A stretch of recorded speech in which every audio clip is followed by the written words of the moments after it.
The leaves have started shooting out. I'm doing this video because I want to show you how fast things change.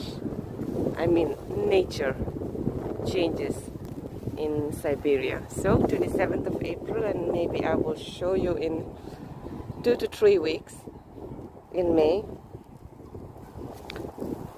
the situation of the same tree. I'll come here again just to show you. Things change very fast in Siberia, especially weather. This, oh, what a beauty.